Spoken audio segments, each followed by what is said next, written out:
그 두 분의 라이브 무도가 대단했던 게 심지어 고향도 남진은 전라도 목포, 나훈아는 경상도 부산.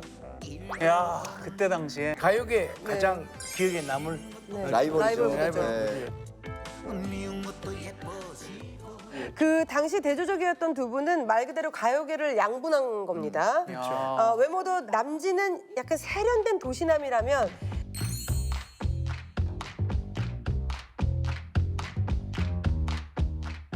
나훈아는 정감 가고 우직한 시골 총각 느낌. 노래 스타일도 극과 극이었는데 남진은 빠른 템포의 노래를 춤과 함께, 나훈아는 애잔한 트로트를 많이 부르셨죠. 그때 애잔한 노래 부르셨어요. 네, 맞아. 그래서 이런 얘기도 있었더라고요. 대중들이 남진의 노래를 듣고 밝은 기운을 얻었다면 나훈아의 노래를 듣고는 아픈 가슴을 다스렸다. 이야. 그러니까 두 분이 정말 서로의 빈틈을 싹싹 파고들었던. 그러니까 대단한 거예요. 네. 가만히 있어 다 내가 해줄게 화가라는 너를 잊을 수가 없나 봐.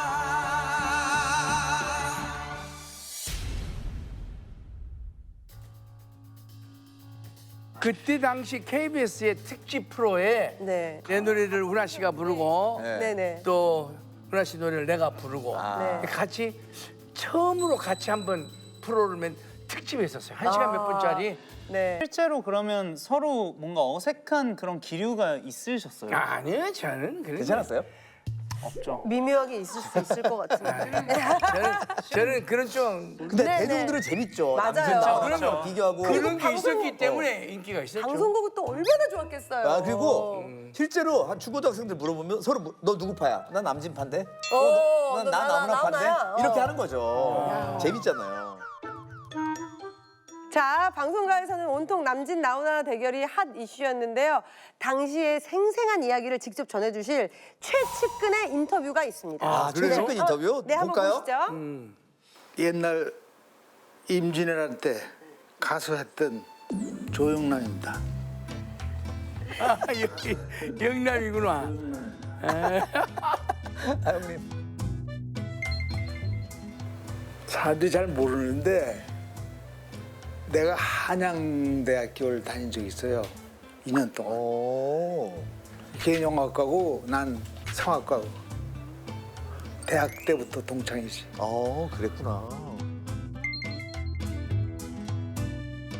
뭐 허여멀건하게 잘생긴 친구 하나 있구나 생각했지. 또 시끄럽고.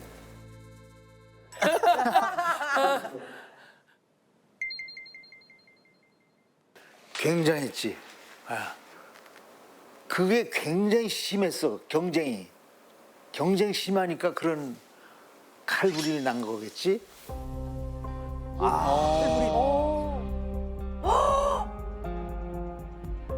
훈아도 당하고 남진도 당하고 그렇다고 미워하고 무시하고 그런 건 없었고 둘이 아주 선의로 잘했지. 근사한 게 굉장히 오랫동안 유지됐었지. 그건 정말 칭찬해줘야 돼. 둘 다. 그러니까 엘비스 프레슬리하고 마이클 잭슨하고 라이벌인 거하고 똑같아. 그런 일은 불가능한 일이지만 이제 그런 일이 우리나라에서는 벌어진 거야. 그렇죠.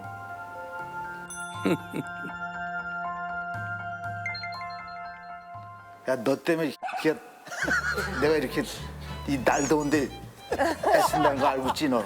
아이고 미안해. 아이 새끼 저거. 우리 만나서 한잔 하자. 그래. 굉장히 정감 있네요. 정감 있는 네. 욕을 정말 가요계에서 친구끼리 하는 욕. 유일한 친구가 예. 저 인간이에요. 네. 어제 네. 정말 살아있는 얘기를 조영남 선배께서 해주셨어요. 네네네. 두 정말 옆에서 직접 네. 본 그러니까 두 분은 선의 경쟁인데 팬들은 과열된 거예요. 과열된 거죠. 팬들과 극한의 과열된 사람들이 생기는 거죠. 네네네. 예. 자, 이렇게 두 가수의 대결이 극에 달하면서 큰 사건이 발생을 하고 맙니다. 바로 사이다병 피습 사건인데요. 어떤 상황이었어요? 저희는 잘 몰라서. 그건 저 시민회관이죠. 네네네. 거기서 이제 우리 훈아 씨가 공연하는데 말씀만 들었는데. 소주병을 갖고 와서 얼굴을 찔러가지고 이게 완전히 찢어졌죠 여기가. 와 얼굴을. 예예 볼 때 여기가 볼 때. 와. 너무 위험했다. 그 뭐, 범인은 그때 근데 매스컴에서 이제 라이브에서 그러지 않았냐 하는 이제 말이 이제 조금 사주하지 많이 않았냐 뭐 이런 식으로. 말도 안 되는 그때는 그랬어요. 그래서 제가 특수부대 가서 조사를 받았어요. 정말요? 검찰실, 예. 예, 원래는 저한테 사고 나기 한 일주일 전에 먼저 왔었어요. 저희 집에 네. 시켜서 들어온 거예요. 네네. 아침에 눈 뜨는데 뭐 모르는 놈이 집에 들어와 있는 거예요. 얼마나 놀라겠어요. 그래서 뭐냐고 그랬더니 이제 뭐 좀 금품을 요구하는 거예요. 네. 그래서 이제 원래 이상한 사람이. 그랬더니 딱 웃으면서 제가 그러면 라이벌인 것을 해치우면 그래서 내가 얼마나 웃었겠어. 이게 무슨 마피아인 줄 아나 그런 소리 하는 거 아니야? 그러고 조심해 빨리 가 다시는 이러지 하지 마. 그러고 가고 진짜 한 일주일 있다가 그 신문을 치는 난 거예요? 거예요. 진짜 당혹스럽더라고. 그러면 그래서 이제 그게 이제 풍문이 막 그렇게 나니까 그 특수실에서 연락이 왔어요. 그래서 이제 간 거죠. 경찰. 야 얼마나 놀라셨을까. 근데 그 이후에 그 범인이 나중에 그리고 이제 몇 년 살고 나와서 저희 목포 집으로 와가지고 그때는 제가 집이 없을 때죠. 네. 저희 집에 불을 질렀어요.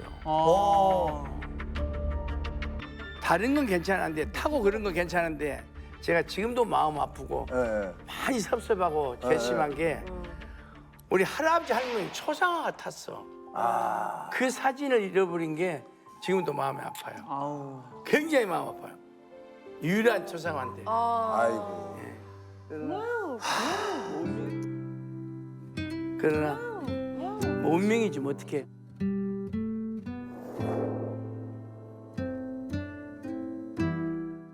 참 그렇게 피 튀기는 대결 속에서 남진이 먼저 승기를 잡게 한 노래 님과 함께 들어봐야겠죠. 네. 자, 이 곡은요 선배님이 가장 아끼는 후배 중에 한 분이신 이분이 준비를 했다고 합니다. 누군지 궁금하시죠? 너무 궁금합니다. 누가 여기까지 왔을까? 네, 오셨습니다. 누구신가요?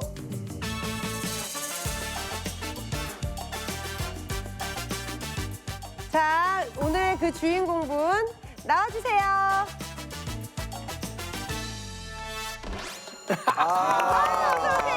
어서 오세요.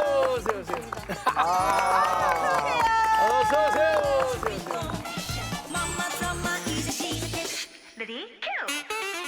네. 우리 조정미 씨입니다. 반갑습니다. 반갑습니다. 네. 최근에 디노쇼도 같이 하셨다고. 진짜요? 굉장히 아끼시는 건데. 선생님 디너쇼에 또 제가 게스트하고 처음에 사실 재작년에 이제 저의 크리스마스 때 디너쇼 때 네. 선생님께서 무페이로 이렇게 오셔서 무대를 빛내주시고 하셔서 항상 이렇게 도와주시는 그 마음이 너무너무 감사하죠.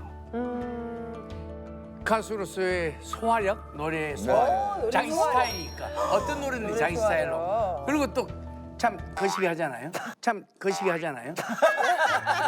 미인이시고. 아니 그리고 굉장히 그 무대 매너가 좋죠. 매너가 네. 있고 요즘 그 말씀이세요. 이 시대 여자 가수죠. 네, 그 말씀이세요. 네. 자, 노래 들어보겠습니다. 우리 정민이의 님과 함께를 들어보자.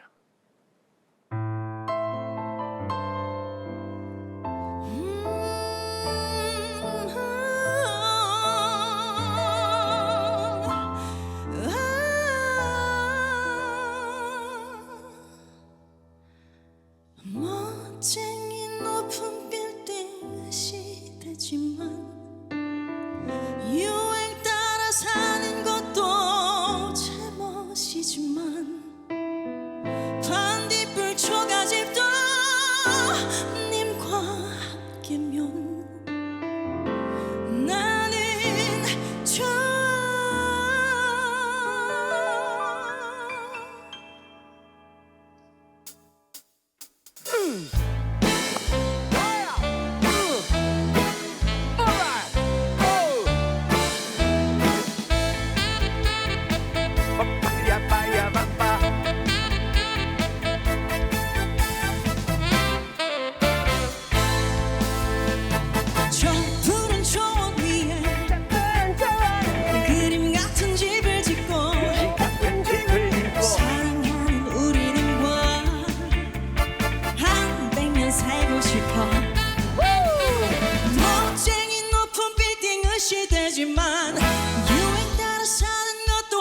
제멋이지만 반딧불 초가집도님과 함께면 나는 좋아 님과 함께면 님과 함께 같이 산다면 저 푸른 초원 위에 그림 같은 집을 짓고 사랑하는 우리님과 한 백년 살고 싶어.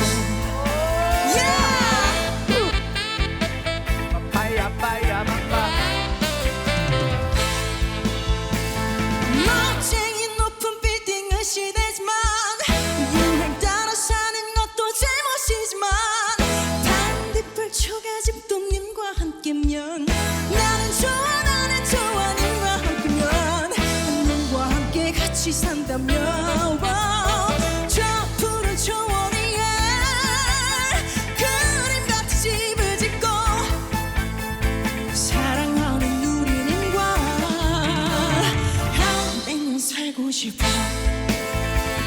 한 백년 살고 싶어. 한 백년 살고 싶어.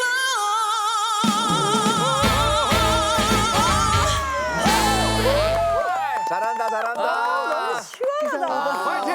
정우 씨 이렇게 또 이런 풍의 노래를. 그러게요. 칠흑 같은 어둠 끝에 빛을 보는 순간입니다. 볼까요? 진짜 너무 궁금한데. 선배님도 슬럼프가 있으셨던가요? 아, 그럼요. 정말요? 이 긴 세월 동안. 아휴. 뭐였을까?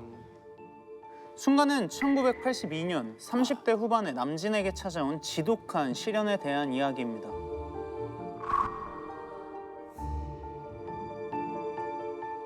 전국을 호령하던 남진 오빠의 기세가 한풀 꺾이고 어. 그 많던 소녀 팬들도 썰물처럼 빠져나갈 무렵 80년대가 된 거죠. 네. 타올랐던 인기가 차츰 식어가는 것을 느낀 남진은 넘어진 김에 잠시 쉬어보자라는 생각으로 미국행 비행기 티켓을 끊었습니다. 미국 가셨구나. 떠나는 마음은 무거웠지만 가수로 영화배우로 쉴 틈 없이 달려온 남진에게 미국은 그야말로 달콤한 휴식처가 되어주었어요. 그 시간이 무엇보다 소중했던 건 지금의 아내를 만날 수 있었기 때문인데요. 아리따운 여인에게 한눈에 반한 남진은 저와 결혼해 주실래요? Will you marry me? 달콤한 처음 멘트로 평생의 반려자를 맞이했고 네. 자신을 꼭 닮은 예쁜 딸아이도 셋이나 낳았습니다. 딸 셋이시구나. 근데 하필 미국행을 결심한 이유가 있었나요? 그때 마치 미국 공연을 갈 일이 있었어요. 네, 그때 행사가 있어가지고 가는 길에 이제 가게 된 거죠. 그냥 겸사겸사해서 미국 공연도 있고 쉬러 갈 겸 갔는데 거기서 이제 우연히 뉴욕에서 와이프를 봤죠. 뉴욕에 가셨어요? 네, 근데 마음에 들고 괜찮길래 거시겠죠 이제. 거시기인데 우리 왜 알아듣지? 거시기했죠. 나도 알겠다. 다 해봤으니까 알아. 그 미국에서 아이 셋을 다 낳으신 거네요. 그러면 딸 셋. 이게 결혼 생활이 얼마나 행복했는지 느껴지지 않습니까? 그러니까. 딸 세 분을 다 미국에서 낳으셨어요. 그렇죠. 한국 복귀 생각은 아예 없으셨나요? 아 왜요? 가고 싶었죠. 근데 다 연년생이에요. 애 낳고 산후조리원 그때 몇 개월 해야 되잖아요. 그 이제 가야지 하고 그러면 입도 펄럭. 둘째. 그래갖고 3년을 못 왔어요. 근데 마지막 저 연년생의 넷째는 아들이더라고요. 줘서 검사해보니까 어머니한테 바로 전화했죠. 어머니 아들이 생겨버렸어 그랬더니 너도 이제 성공했다. 이것이요. 그래서 한국으로 나왔죠. 임신생 상태에서. 아들이라고 그러니까 아들 아니었으면 계속 거기 났지. 그래서 남진 선배님은 늘 복귀를 꿈꾸고 계셨는데 네. 귀국한 남진은 곧장 가슴 아프게를 작곡한 박춘석 작곡가를 만나 이 곡을 받았고 네. 예전의 남진을 되찾을 수 있다는 기대에 부풀었습니다. 그러나 행복한 상상도 잠시. 이 노래는 방송 출연은 물론 홍보조차 쉽지 않았어요.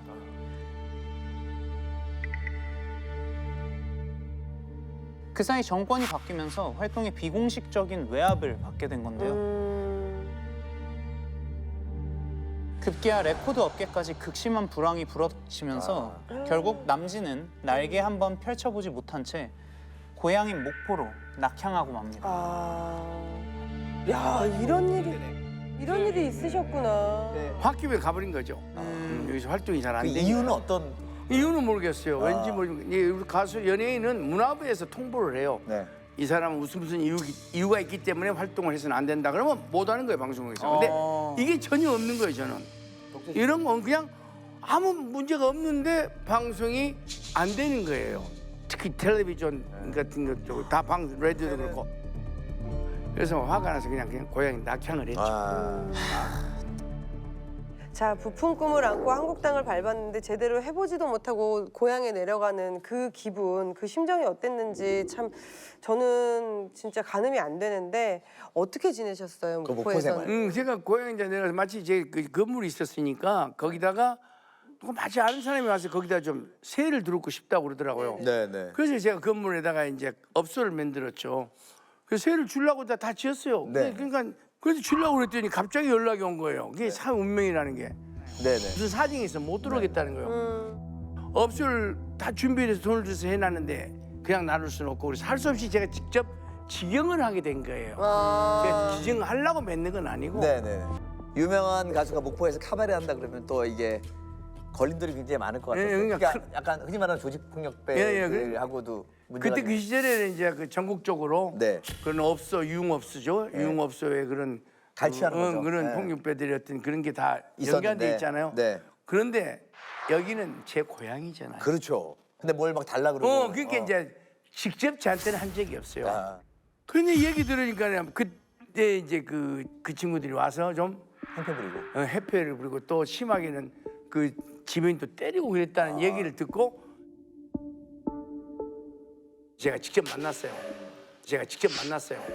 내가 다른 곳이 아닌 고향이니 만약 한 번만 더 이런 일이 있으면 이건 뭐 없어고 누구 이런 것이 문제가 아니라 내 자존심에 이건 용납하지 못한다. 왜냐 고향에서 내가 이런 일이 있다는 것은 참 누가 알까 창피스럽다. 그러니 제발 이런 일 없도록 해달라고 진짜 마지막 부탁이다 그러는데 부탁을 했어요. 네.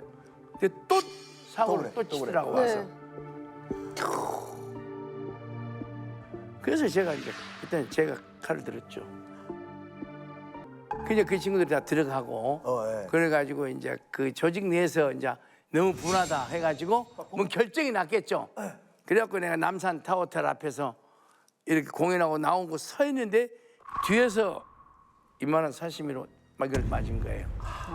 다리 뒤에서 맞고 칼이 앞으로 이렇게 튀어나온 거예요. 이 정도.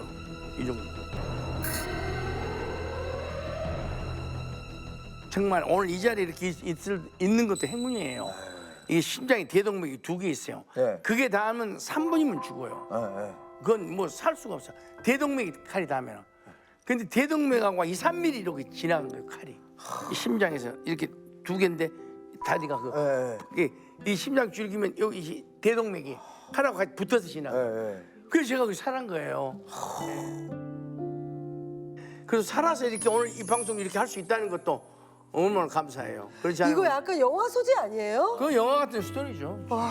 진짜. 아니, 진짜 오늘 실화니까 쭉 실화. 한번 굵직굵직한 말 훑어봤는데도 파란만장하십니다. 이런 얘기까지는 오늘 처음 해본 것 같아요. 네, 파란만장하시네.